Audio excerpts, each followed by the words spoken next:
Ladies and gentlemen, and everyone in between and beyond, today we are going back in time to look at an 8-bit title from those RPG titans at Atlus. The folks responsible for Shin Megami Tensei, Devil Survivor, and of course Persona. So what killer RPG are we going to be looking at today? Well, it's not an RPG, it's an action platformer. Today we are looking at Rockin Kats. But Richard, that's not an RPG! I hear you shouting 2 episodes in a row as I sit down to review yet another game that's not an RPG, to which I say, sometimes I need a break from leveling up and stabbing goblins or whatever. Besides, it's an Atlus game. It's gonna be at least RPG adjacent, right? It was not RPG adjacent. So anyway, I've wanted to play this game since I was a kid. Every time I saw it in a magazine, I always thought it looked really fun. Not quite as good as Mario or Sonic, but 11-year-old me still thought that it looked like a pretty good time. And now as an adult, I finally get to play it. And it's got the Atlus stamp of approval on it. It's gotta be good, right? Right?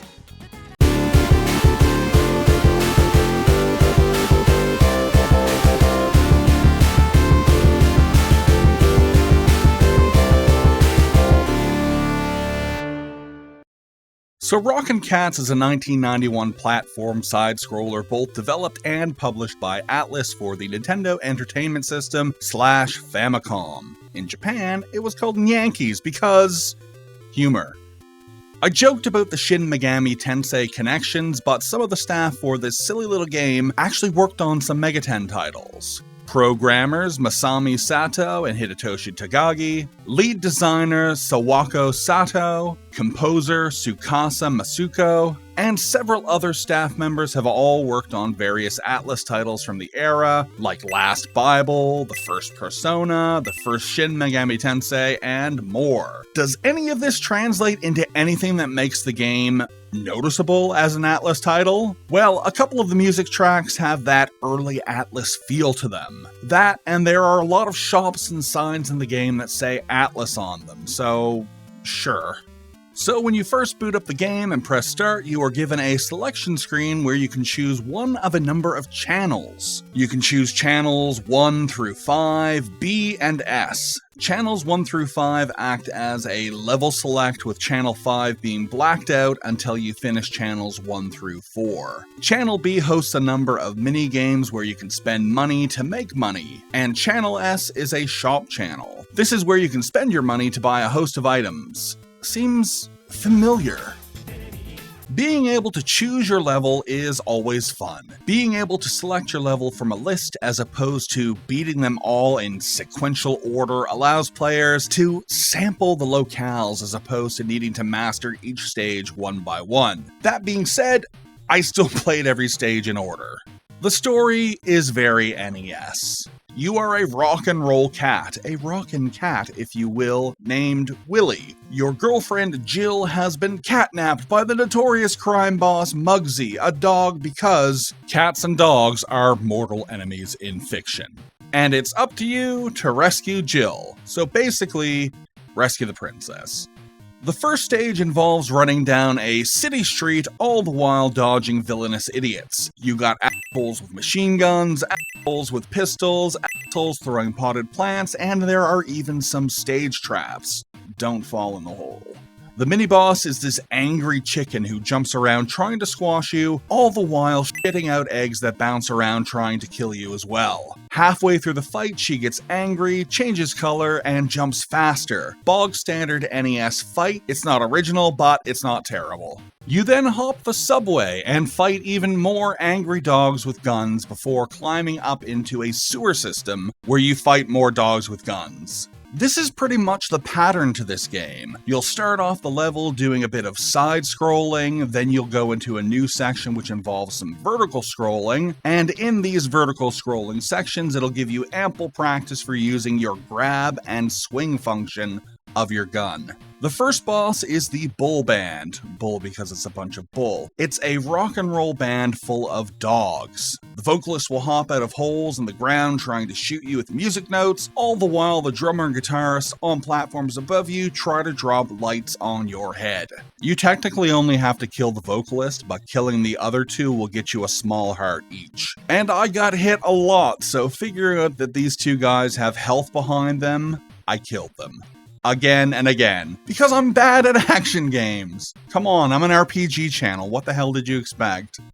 Stage 2 is the same darn thing, but now you're at an airport. You walk to the right, fighting dogs with guns, and using your punch glove to parkour over pits. In this stage, you will do a little bit of a ride on an airplane, and you'd expect that you'd fall off, but you're kind of locked in place while riding on the plane. You'll have a couple of scenarios in the game where you're kind of riding something, but you can't actually fall off. With no added danger, you are essentially just watching a set piece while occasionally shooting a bad guy. It's really weird stuff. Stage 2 has another section where you need to climb upwards. The grab and swing action of the punch glove is fun, but it also feels a little bit weird. Like, you can do the Scrooge McDuck pogo, but it feels really stiff in Rockin Kats. The stage's boss is this little dog in a cross-shaped flying machine that has these boxing gloves attached to it. The gloves can attack you in a couple of different ways. They can shoot some bullets, they can bounce around, and they can spray you with insect repellent? Cat repellent? What is that?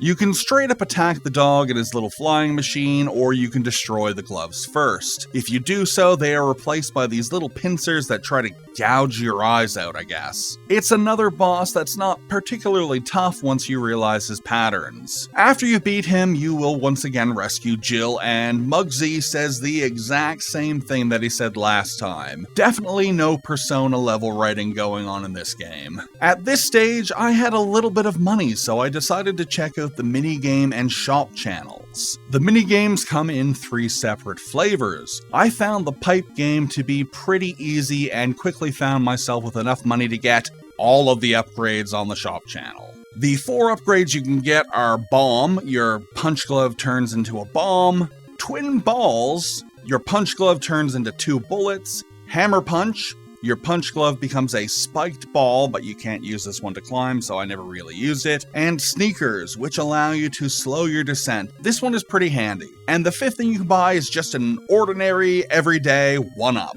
I had enough money to buy all of these at the same time, so if you're looking for some sort of fun path of progression, you won't really find it here. Stage 3! Wow, it's a circus level! You can almost smell the stink of Sonic the Hedgehog in the background. This level is more of the same, but with a different coat of paint. Dogs with guns try to kill you, easy mini-boss, climbing section, easy boss. You know the story by now.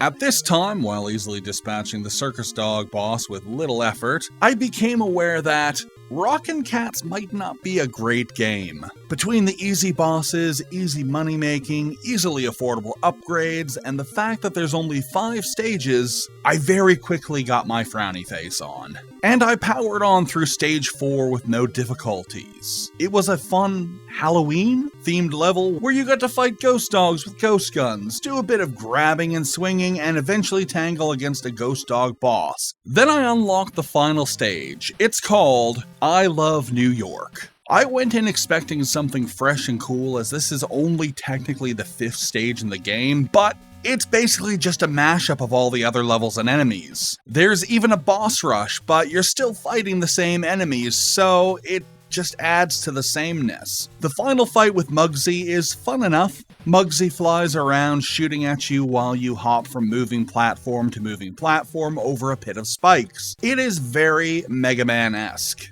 Like Wholesale, but it's something a little bit different, so I guess it's fine. You easily dispatch Muggsy, save Jill, get a kiss, and that's it. But then Muggsy reappears and challenges you to one more stage. Finally, something new to look at. No, it's just more of the same stuff. These new mice enemies are pretty cute, though. This bonus stage cranks up the platforming difficulty to 1,000. Like, the main game was all pretty simple, but this stage is just way too hard. Like, it's just impossible to nail jump after jump after jump. I'm really glad that there's additional content because the game's a little bit short, but the payoff is fighting Muggsy again and then getting the exact same credit sequence.